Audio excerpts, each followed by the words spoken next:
आकाशवाणी भोपाल से प्रस्तुत हैं प्रादेशिक समाचार।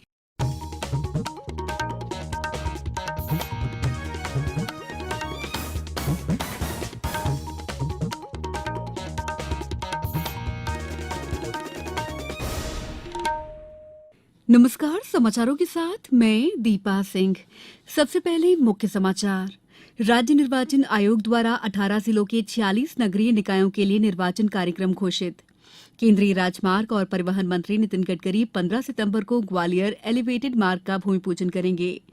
मुख्यमंत्री सोमवार को बालाघाट में करीब 349 करोड़ रुपए की योजनाओं का लोकार्पण और भूमि पूजन करेंगे। और ब्रिटेन को पछाड़कर भारत विश्व की 5वीं सबसे बड़ी अर्थव्यवस्था बनने की ओर अग्रसर।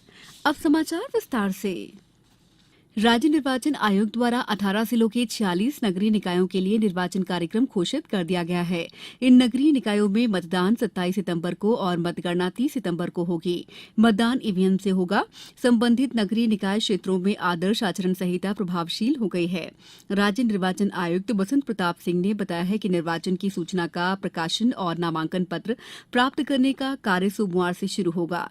नामांकन पत्र प्राप्त करने की अंतिम तारीख 12 सितंबर और नाम वापस लेने की अंतिम तारीख 15 सितंबर है।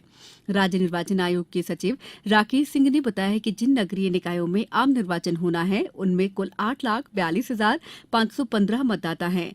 गौरतलब है कि कुल 17 नगर पालिका और 29 नगर परिषद में आम निर्वाचन होना है।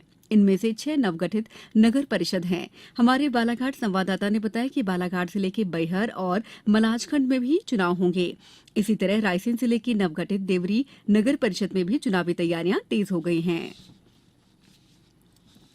केंद्रीय राजमार्ग और परिवहन मंत्री नितिन गडकरी 15 सितंबर को ग्वालियर एलिवेटेड मार्ग का भूमि पूजन करेंगे। कार्यक्रम में मुख्यमंत्री शिवराज सिंह चौहान, केंद्रीय कृषि मंत्री नरेंद्र सिंह तोमर और केंद्रीय नागरिक उड्डयन मंत्री ज्योतिरादित्य सिंधिया भी शामिल होंगे। इस दौरान अंतर्राज्यीय बस अड्डे की आधारशिला भी रखी जाएगी। ऊर्जा मंत्री प्रद्युम्न सिंह तोमर ने कल एलिवेटेड रोड के भूमि पूजन समारोह का जायजा लिया। एलिवेटेड रोड शहर के बीच से होकर बह रही स्वर्ण रेखा नदी पर बनने जा रही है। एलिवेटेड रोड का निर्माण लगभग 447 करोड़ रुपए की लागत से होगा।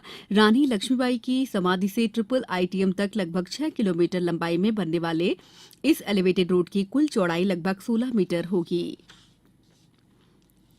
प्रधानमंत्री नरेंद्र मोदी ने पूरी तरह से स्वदेश में निर्मित विमान वाहक पोत आईएनएस विक्रांत को नौसेना में शामिल करना देश के लिए एक ऐतिहासिक दिन बताया है।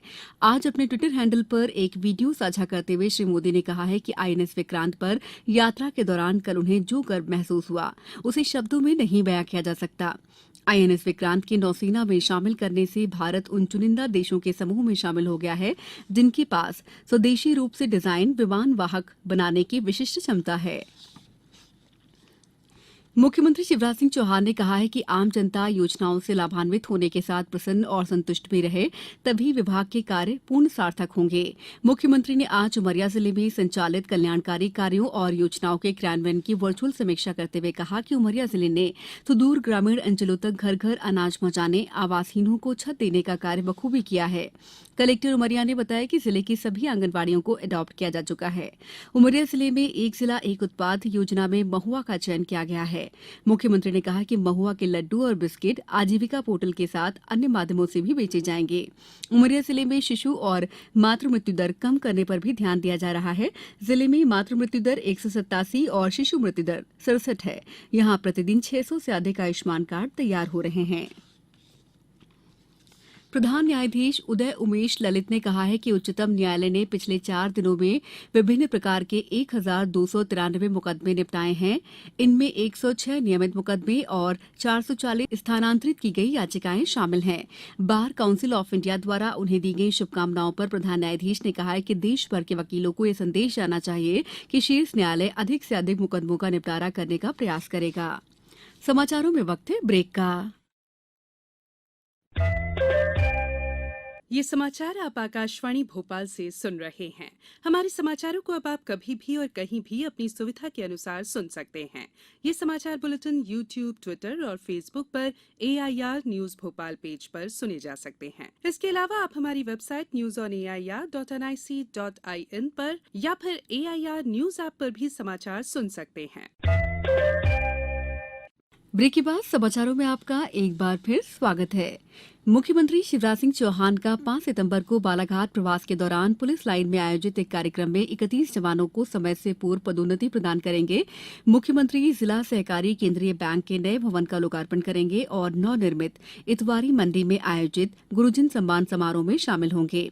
नवीन मंडी परिसर में वे बालाघाट जिले के लिए करीब 349 करोड़ रुपए की लागत के 17 कार्यों का लोकार्पण और भूमि पूजन भी करेंगे। बालाघाट कलेक्टर डॉ गिरीश कुमार मिश्रा ने आज सभी अधिकारियों की बैठक में मुख्यमंत्री के कार्यक्रम के लिए की जा रही तैयारियों की समीक्षा की। भारत ब्रिटेन को पछाड़कर विश्व की 5वीं सबसे बड़ी अर्थव्यवस्था बनने की ओर अग्रसर है। ट्वीट संदेश में वित्त मंत्री निर्मला सीतारमण ने कहा है कि अंतर्राष्ट्रीय मुद्रा कोष के अनुमान दर्शाते हैं कि भारत इस साल वार्षिक आधार पर ब्रिटेन से आगे निकल गया है। इन अनुमानों के आधार पर भारत अमेरिका, चीन, जापान और जर्मनी से ठीक पीछे 5वें स्थान पर है। श्रीमती सीतारमण ने कहा है कि एक दशक पहले भारत सबसे बड़ी अर्थव्यवस्थाओं में 11वें स्थान पर था, जबकि ब्रिटेन 5वें स्थान पर था। कटनी जिले में पोषण माह मनाने के लिए जिला स्तरीय कार्यशाला का आयोजन कलेक्ट्रेट सभाकक्ष में किया गया। कार्यशाला में जिले में 30 सितंबर तक आंगनबाड़ी केंद्रों में आयोजित होने वाली गतिविधियों की विस्तृत कार्ययोजना तैयार कर तमाम आयोजन करने के निर्देश दिए गए। पोषण मटका, पोषण वाटिका, मोटे अनाज के साथ साथ लोगों को स्थानीय आहार के उपयोग और आहार विविधता के संबंध में विस्तार से समझाया गया। रंगकर्मी संजय मेहता की नाट्यकृति मरघटा खुला है का विमोचन आज दुष्यंत कुमार पांडुलिपि संग्रहालय में हुआ।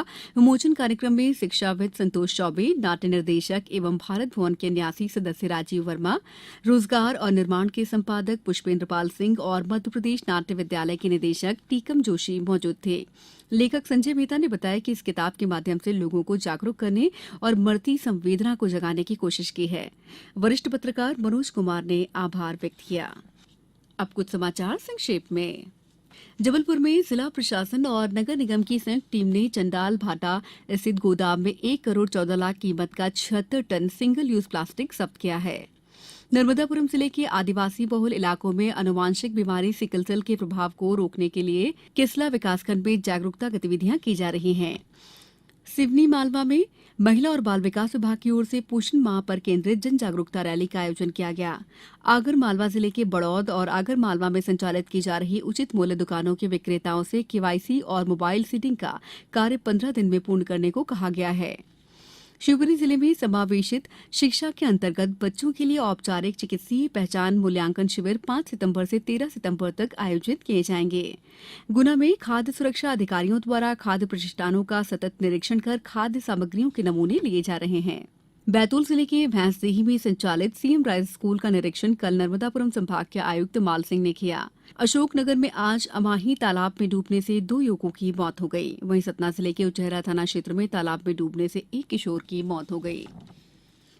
अंत में मुख्य समाचार एक बार फिर। राज्य निर्वाचन आयोग द्वारा 18 जिलों के 46 नगरीय निकायों के लिए निर्वाचन कार्यक्रम घोषित। केंद्रीय राजमार्ग और परिवहन मंत्री नितिन गडकरी 15 सितंबर को ग्वालियर एलिवेटेड मार्ग का भूमि पूजन करेंगे। मुख्यमंत्री सोमवार को बालाघाट जिले में करीब 349 करोड़ रुपए की योजनाओं का लोकार्पण और भूमि पूजन करेंगे। और ब्रिटेन को पछाड़कर भारत विश्व की 5वीं सबसे बड़ी अर्थव्यवस्था बनने की ओर अग्रसर। इस बुलेटिन में इतना ही। दीजिए इजाजत। नमस्कार।